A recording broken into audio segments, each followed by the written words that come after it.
My parents gave away the house I'd been paying off for years to my sister. And the betrayal still burns like fresh fire. Stick with me while I share my story.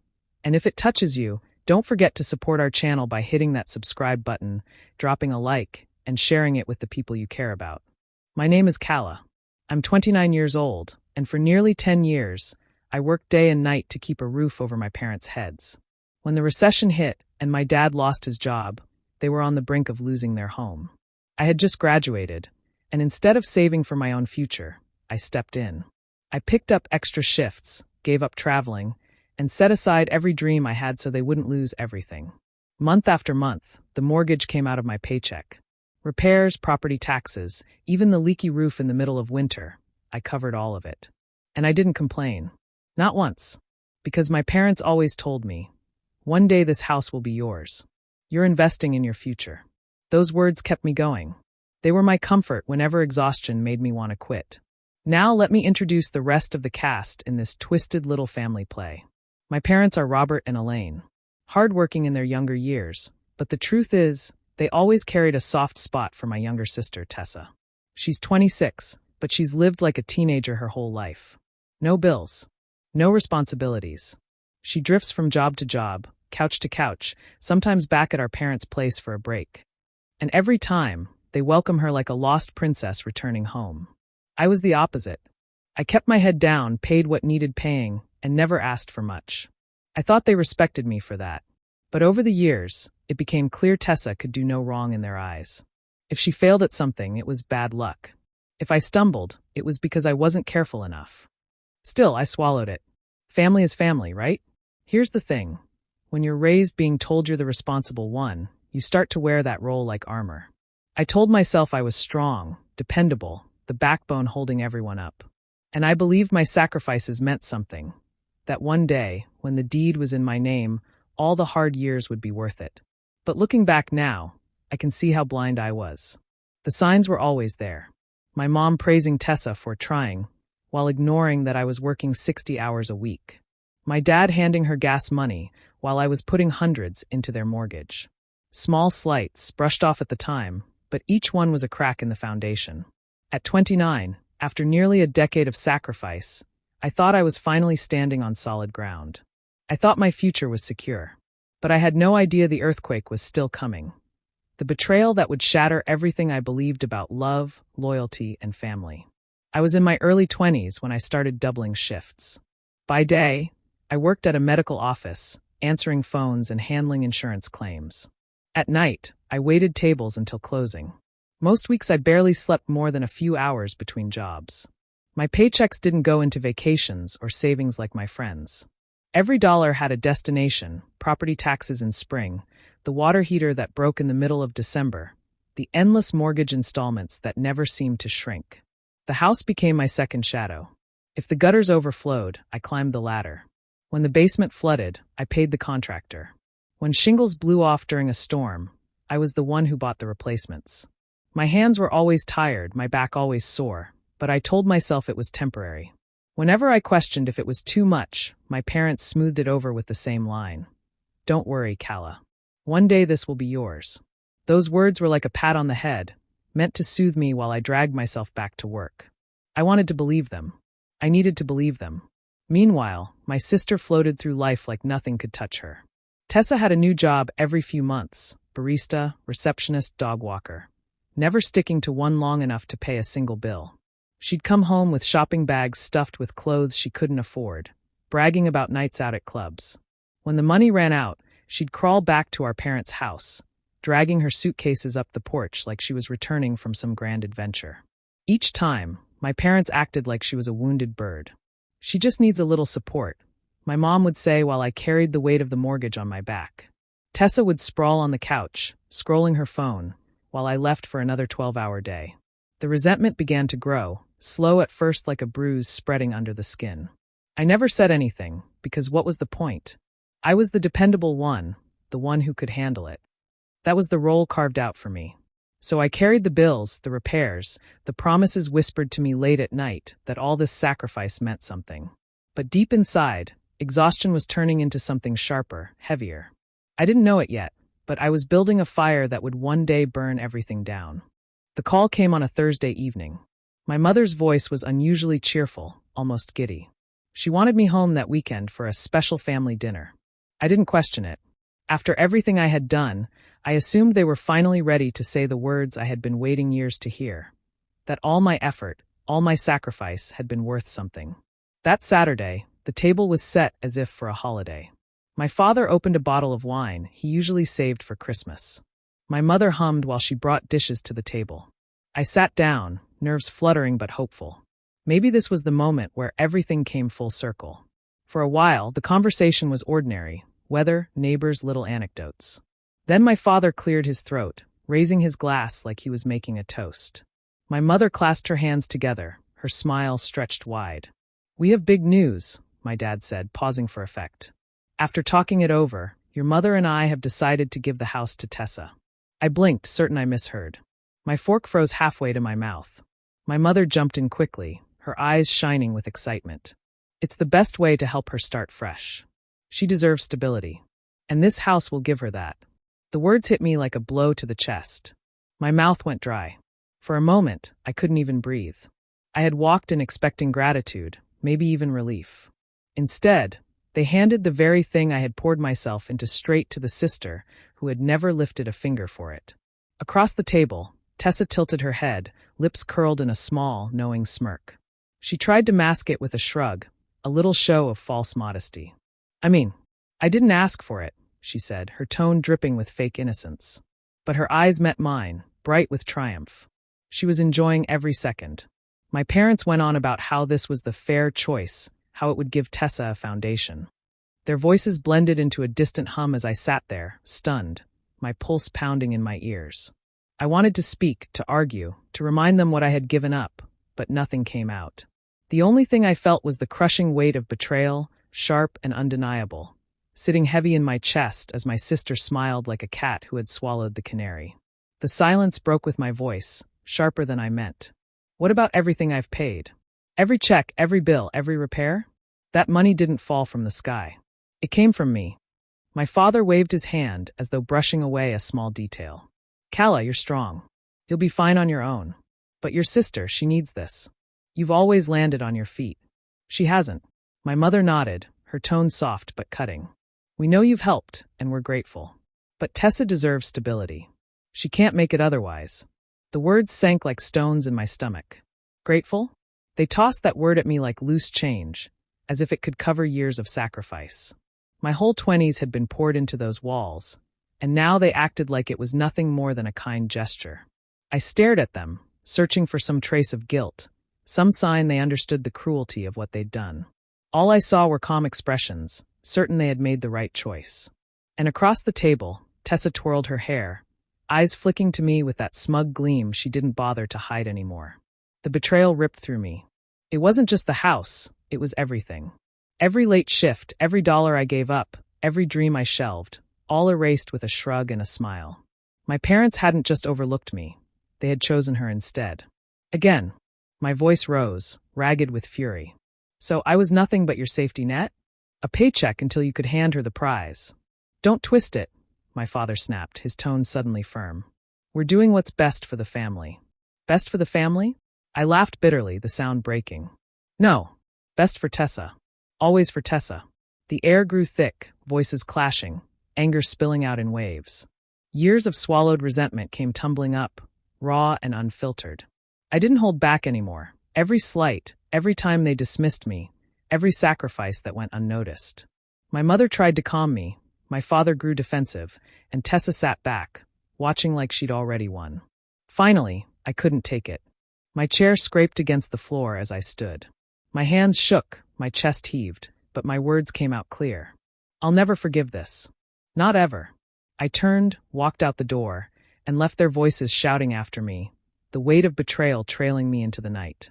After that night, I stopped answering their calls. Messages piled up, texts blinked on my phone, but I let them sit unopened. Silence became my only defense. For the first time in years, I wasn't tied to their expectations. I cut them off, cold and complete. In the weeks that followed, Tessa slid herself into the house like she'd been waiting for this moment her whole life. Curtains came down, Bright paint splashed across walls, and shiny new furniture filled the rooms.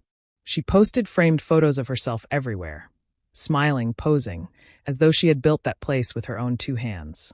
Neighbors told me later that she strutted about, introducing herself as the new homeowner with a tone of triumph, soaking in every ounce of attention.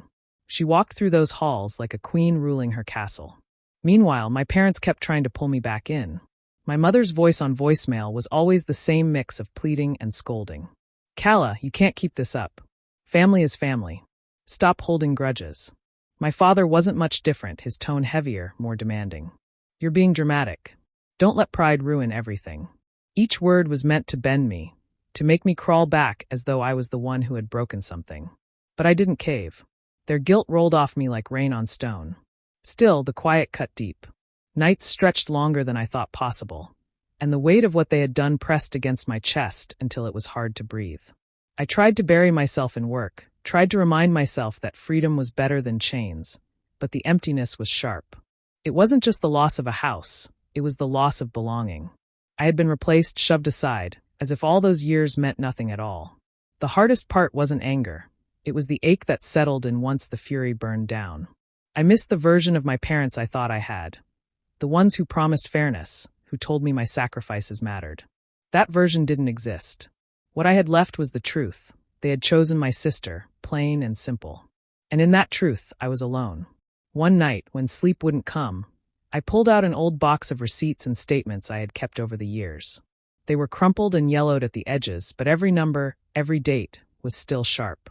For hours, I spread them across my kitchen table, piecing together a timeline of everything I had poured into that house.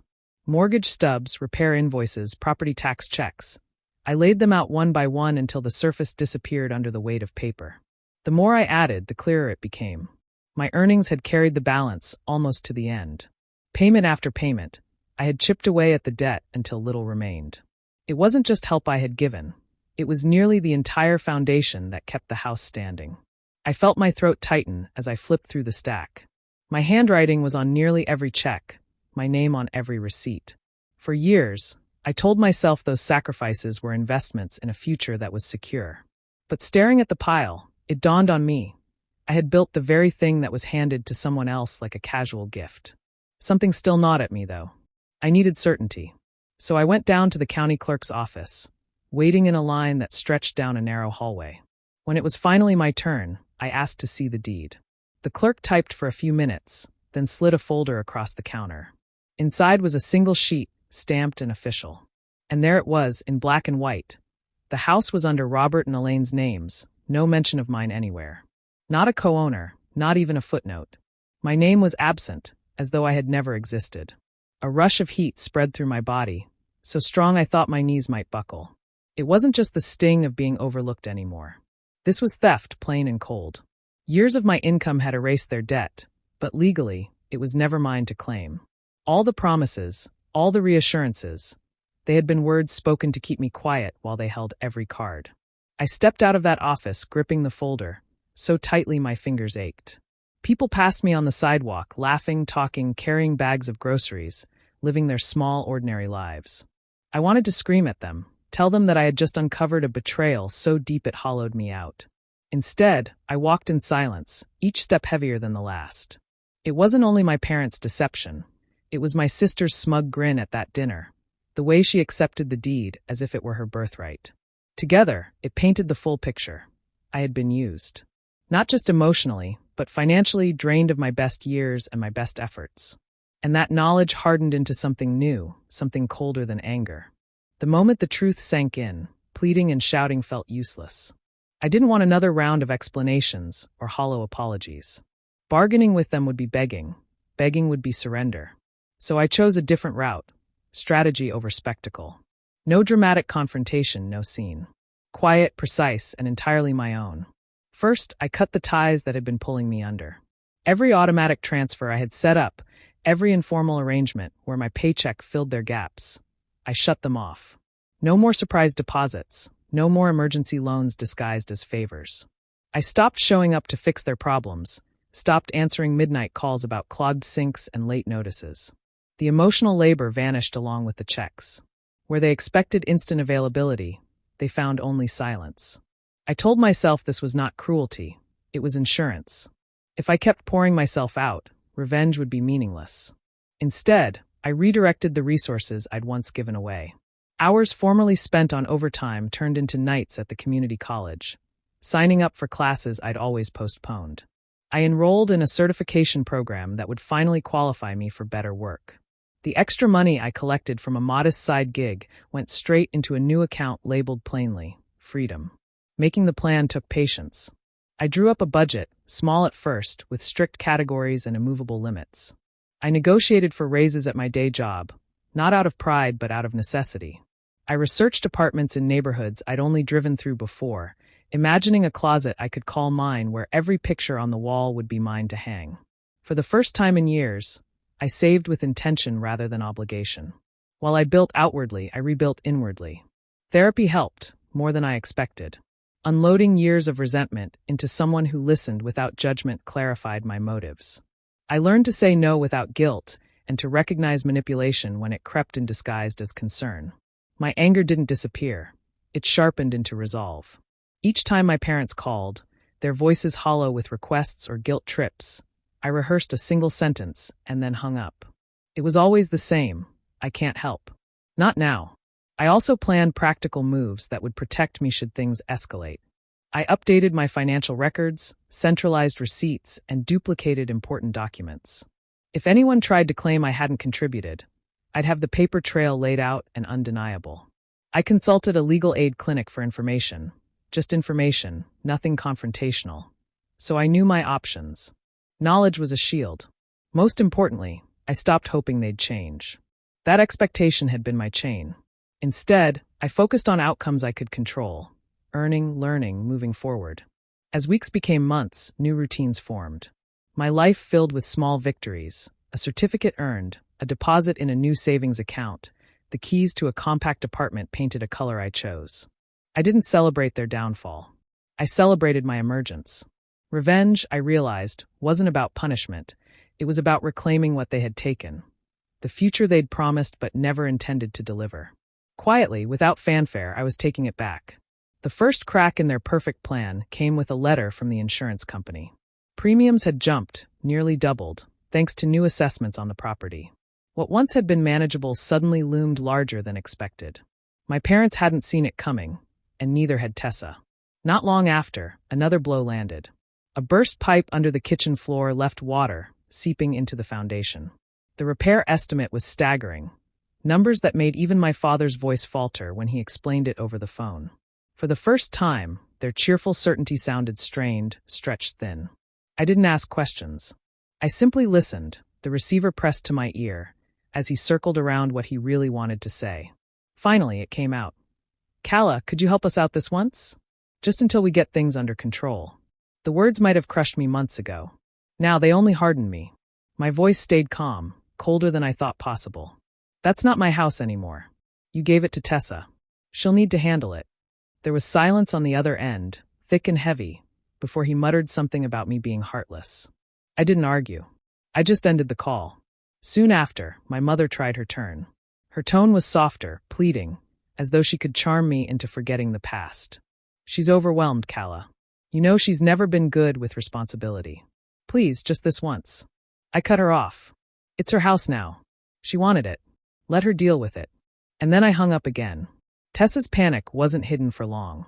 Neighbors told me she had started snapping at contractors who quoted her numbers she couldn't pay. Her car sat in the driveway more often, no longer leaving for little shopping trips. The glossy confidence she wore like perfume began to fade. Bills piled up, insurance notices tacked to the fridge, water damage creeping along the baseboards she had painted so brightly. I pictured her pacing through those rooms, realizing with each step that the house she treated like a prize was nothing but an anchor she couldn't carry. She had taken it like a trophy, smiling while my parents clapped, but now the cost of holding it was dragging her under. And when she tried finally to call me herself, her voice trembled through the line. "I can't do this alone, Calla. Please, just help me figure it out." My reply was steady, stripped of all softness. "You wanted the house. You got it. Now you live with it." The silence that followed wasn't surprise. It was the slow recognition of a truth she could no longer deny. The gift she had gloated over had become her burden, and I wasn't lifting a single ounce of it from her shoulders. The calls from my sister grew more desperate. At first, she tried to mask it, her voice sharp with irritation, as though the problems were small inconveniences I could easily sweep away for her. But soon the sharpness faded, replaced by something rawer. One evening, she broke. Her voice cracked over the phone. "I can't keep up anymore, Calla. The bills are stacked, the repairs won't stop, and I'm drowning. I need you. Please, just help me, just this once." Her words should have moved me. Years ago, I would have rushed in without hesitation. But I sat in silence, letting her desperation hang in the air. Then, in a calm, measured tone, I gave her the truth she didn't want to hear. I carried that house for years. I kept it standing when no one else lifted a finger. I asked for nothing, and none of you helped me. You sat back while I worked myself to the bone. Now it's your turn, Tessa. This is what ownership feels like. On the other end, I heard her stifled sob. She tried again, softer this time. "But you're better at this than I am. You always handled it. I can't do it alone." My reply was steady, stripped of pity. "Then maybe you should have thought about that before you took something you didn't earn." Days later, my parents joined in, calling separately but carrying the same message. My mother's voice dripped with disappointment. "You're punishing her. She's your sister. Family doesn't abandon family." My father was harsher. "Don't make us regret ever trusting you. You think this proves a point? It only proves you're selfish." Their words, once sharp enough to pierce me, now bounced off like dull stones. I had been conditioned to give, to absorb guilt and turn it into action. Not anymore. This time, I stayed firm.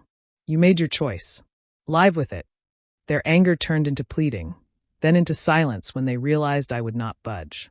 For the first time in my life, I saw the shift. The control they had over me was gone.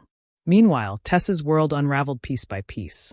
Notices from lenders started arriving, urgent and red-stamped. Contractors refused to start repairs without deposits she didn't have. The roof she had painted over leaked through again, staining her expensive new furniture. What once felt like a crown on her head was now a weight pressing her down. Word spread quickly in the neighborhood. People whispered about foreclosure, about how the new homeowner had no means to keep the place afloat. The same house she once flaunted as her victory now stood as a monument to her failures. And though my parents tried to hide it, I knew the truth. The home they had stripped from me was slipping through her fingers. And I wasn't reaching out to save it. It didn't take long for the cracks to spread wider. The plumbing issue she had ignored grew worse, seeping under the floors until whole sections of the house smelled of mildew. The roof sagged in places where storms had torn away shingles, and without money to replace them, leaks spread through ceilings and walls. Paint blistered, plaster crumbled, and what was once a sturdy home now looked tired, neglected, and broken. Neighbors who once envied Tessa's position began whispering. They saw the unpaid lawn, the sagging gutters, the trash bags piled near the side of the house. The shine had worn off. That castle she strutted through had turned into a ruin around her. Eventually, even my parents couldn't deny what they were seeing. They came to me together, for the first time in months, their faces heavy with shame. My father's voice was low when he spoke. "We should have handled things differently. We made a mistake." My mother's eyes were glassy as she nodded. "You did more for that house than anyone, and we took advantage. We see that now." But their words no longer carried weight. I had no desire to rescue them, no energy left to patch over mistakes that weren't mine. While they struggled with regret, I had been quietly building something better. My new apartment, though small, was tidy and filled with things I had chosen for myself. My bank account grew steadily, my new certification opened doors at work, and for the first time, I had control of my life. They wanted me to step back into the role I had always played. The fixer, the provider, the one who carried everyone else's failures. But I didn't even consider it. I looked at them, saw their regret, and felt nothing but distance. The truth was clear. The house they had used to divide us had crumbled under the weight of their favorite child's neglect. And me? I wasn't buried with it. I had stepped out from under its roof, and in doing so, I had freed myself. So when I close this chapter, I do it with finality. I don't return to pick up their pieces, I don't bend to their guilt, and I don't carry burdens that were never mine. I built my own life without them. They gave my sister the house, but in the end, she destroyed it. And me? I'm finally free of their chains. The story doesn't end with reconciliation or some fairy tale reunion. It ends with justice, messy, bitter, and real. The house that once stood as a symbol of their betrayal now serves as proof of their choices. And my freedom, hard-won and unshakable, is mine alone. Do you think I was right to walk away, or should I have given them another chance? Let me know in the comments. I'd love your thoughts. And if you enjoy stories like this, subscribe and hit the bell.